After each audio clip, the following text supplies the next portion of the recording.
Okay, hello everyone, guys. Hello everyone. Good evening. How are you all? Good evening, everyone. Hi guys, good evening, good evening. How are you all? Good evening, everyone. My name is Afreen and I welcome you all to today's session. So today we are going to discuss about Unit 16 PPB Module A, that is financial inclusion and financial literacy. So we are going to talk about these two terms, financial inclusion and financial literacy, in today's session. So just please like and share the video. Everyone who is watching this session, it's a request that please just like and share the video to the maximum you can. Everyone, guys. Okay, hi guys, hello. Okay, so let's start to discussing with the very basic thing, that is financial inclusion. What is financial inclusion? If we are going to talk about what is financial inclusion means connect maximum people with the banking system of economy. So if we are going to give maximum people the advantage of the banking services, okay, so what the banking is offering you, like deposit account, current account, saving account, term deposit account, everything, right?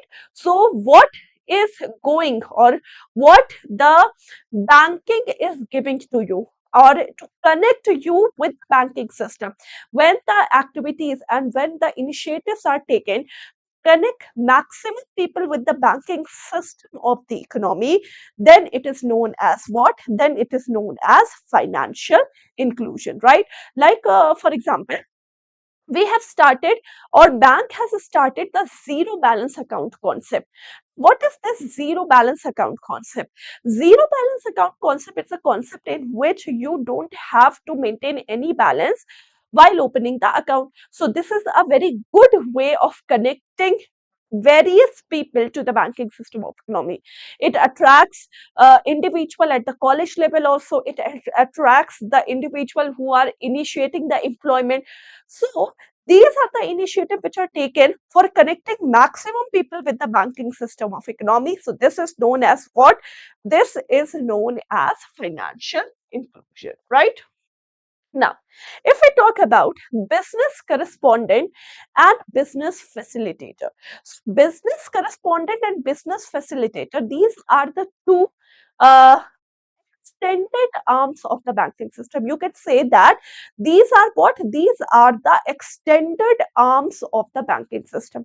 How they act as an extended arm of the banking system? So they actually provide banking services on the behalf of the banking, right? So if we are talking about the bank at an individual level, it is not possible for bank that they can start. It is not possible for the bank that they can start the branches in each and every remote area.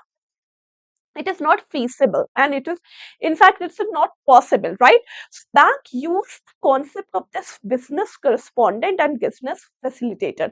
So these are those individual or entities or group who work on the behalf of the bank. They provide banking services on the behalf of the bank to the unreached people, and that's why they are contributing in the financial inclusion of the country.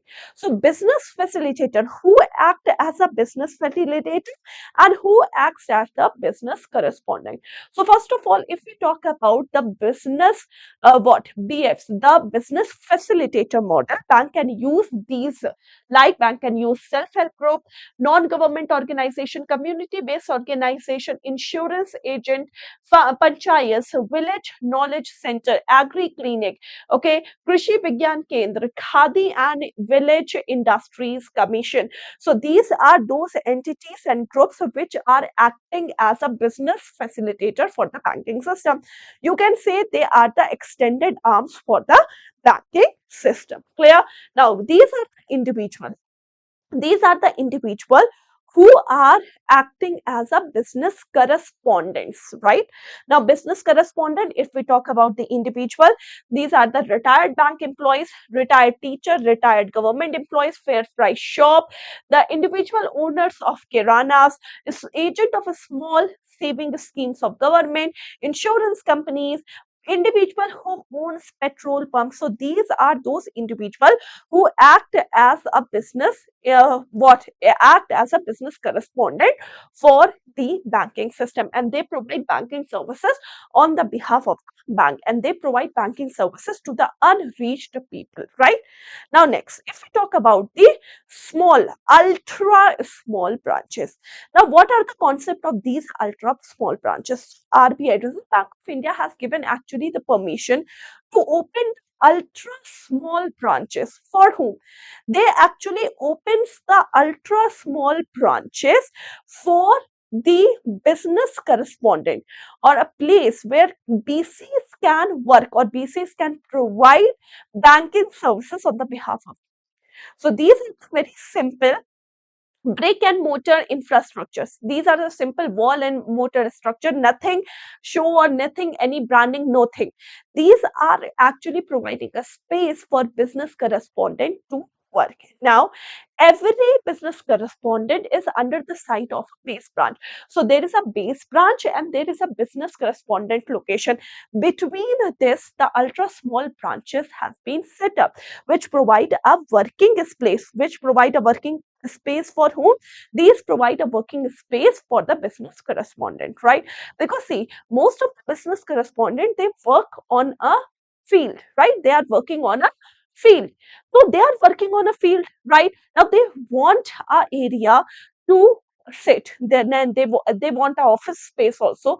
So RBI has given permission to different banks that they can open ultra small branches to provide a working place for the business correspondent, right? Now, readdressal of the grievances that are the services rendered by the BCs and BF. So, because these BCs and BFs, they are rendering services on the behalf of the bank. Okay, so obviously, customer has some dissatisfaction, customer has some grievances, customer has some complaints on the services which are given by BCs and BFs, right? So to handle these complaints, the bank should have a proper grievance readdressal committee. So bank should have a grievance readdressal machinery to solve and for addressing problems which are faced by the individual on the services which are rendered by BCs and BF. The bank should display the time period in which they can respond to the complaint, and if that customer is not getting a satisfactory response or satisfactory solution on the grievance of the complaint, then they have all the right to complain about that thing to the banking ombudsman office also. And banking ombudsman, you all know, these are appointed by Reserve Bank of India. Clear? So these are ultra small branches, and the grievances or readdressal of the grievances which are rendered by the BCs and BF. Okay. Now, next, payment bank. Now, if we are talking about the payment bank. Now, what are payment bank? So, payment banks, the objective of payment bank is actually to provide remittance services to the unorganized sector. So, there are unorganized sector, migrant workers, labor, low income household. They also want to remit money from one bank account to another. Yes or no? Obviously, if they are living in a society and now the technology has been introduced so much, so they are also in a need to transfer money from one bank account to another bank account. So for transferring of the money from one bank account to another bank account, for especially providing this remittance facility to low income household, unorganized sector, labor workforce, migrant workforce, the payment banks are started. And payment bank also offer the small saving account facility to the individual. Now, small saving account, why it is said as the small saving account? So it is said as small saving account because first of all, accept demand deposit, because here in this account particularly, the deposit is accepted up to rupees or up to maximum of rupees 2 lakh per customer. They can issue ATM debit cards, prepaid instrument, they can have the internet banking services, payment and remittance services, utility bills, mutual funds, insurance, etc. Right? And there is a necessary condition for the payment bank. So if you are operating the payment bank, you should have at least 25% of their physical access point, which include business correspondent in the rural centers also. So these are payment banks. See, in inclusion, payment bank, and these, if we talk about the payment bank, and if we talk about these ultra small branches, these are the very good ways of increasing the financial inclusion in the economy. Clear? Now next, if we talk about the financial literacy. Now, if we talk about what? If we talk about the financial literacy. Now, what is financial literacy? So, financial literacy is actually providing knowledge and actually providing the understanding that how the customer can use the financial product and services that is offered or that are offered by the banking system. So, these are known as the financial literacy. Now, this is very important. See, financial literacy and financial inclusion, these are the twin pillar. When to the financial literacy stimulates the demand side of the consumer. How it can stimulate the demand side? Because while giving the financial literacy, we are making aware to the we are making aware the people what are the product and services the bank is offering you, right? So if people are aware of what are the services they are being offered by the bank, they will demand, right? If they have knowledge, they will demand, obviously. And that's why financial literacy actually helps to stimulate the demand side of the consumer. And then comes the role of financial inclusion, which actually provides supply for demands. If you have a knowledge of mutual fund, you demand for a mutual fund, then there is a bank which is giving you services for that mutual fund. So these are the twin pillar: financial literacy and financial inclusion. Clear? Now next. If we talk about the initiatives, yes, there are different initiatives that has been taken by Reserve Bank of India. There has been different initiative that has been introduced, that has been taken by Reserve Bank of India. Okay, and what are these initiatives? The very first initiative is National Center for Financial Inclusion. So there is a National Center for Financial Inclusion that has been set up in 2013 with the support of all the financial regulators like RBI, SEBI, IRDI. And the objective of this is to provide financial literacy and inclusion in India in a collaborative manner. So this was the first initiative that has been started by Reserve Bank of India. Second, Centers for Financial Literacy. Again, the main objective behind setting up of Central for Financial Literacy is to provide financial literacy support to the individual, right? Now, if we talk about RBI has launched this in 2017, the Center for Financial Literacy, right? And these are set up in a block or phased manner in the complete country. Now, next initiative is the Rural Self-Employment Training Institute. Rural Self-Employment Training Institute. Now, what are these? First of all, if we talk about the Rural Self-Employment Training Institute, these are set up, first of all, under the Ministry of Rural Development, MORD. These are set up under the Ministry of Rural Development, and they will provide you the dedicated infrastructure in each district for imparting training and skill upgradation of the rural youth, and aimed at providing them the entrepreneurship skill. So these has been started under the model of Self-Employment Training Institute in 1960.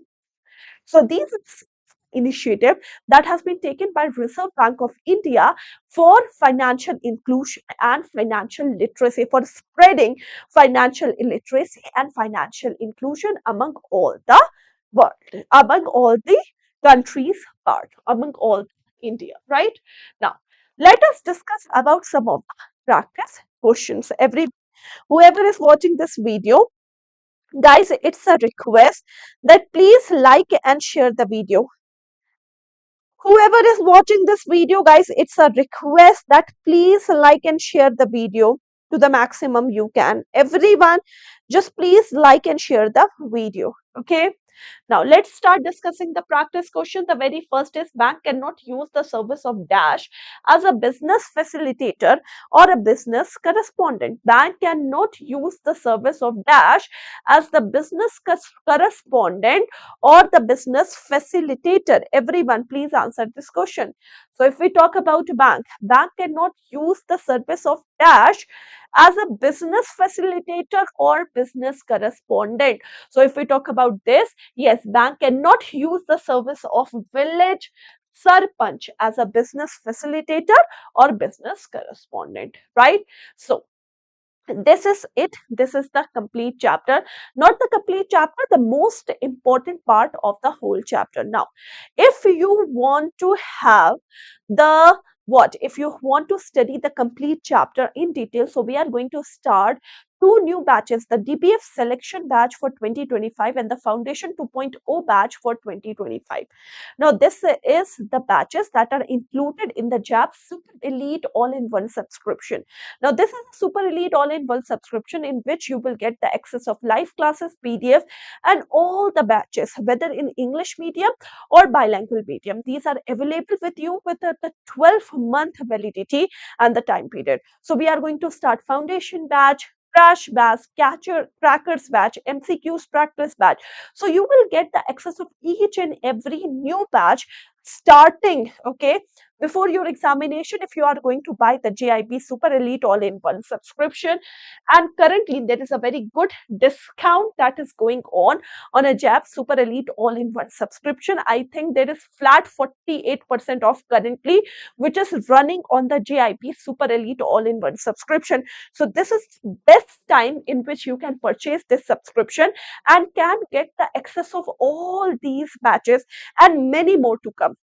So I have started the master batch for PPB. I have started the master batch for IEIFS. Rajiv sir started the master batch for RBWM. Pradyuman sir started AFM. Himanshu sir started IEFS and PPB master batch in bilingual medium. We have foundation batch, we have DWPF selection batch, we have foundation batch 2.0.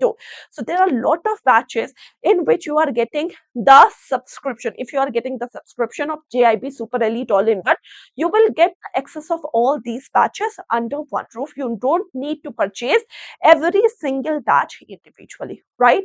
So thank you so much. I hope that you have all enjoyed this session. If you have enjoyed this session, it's a request, guys, that please like and share the video to the maximum you can.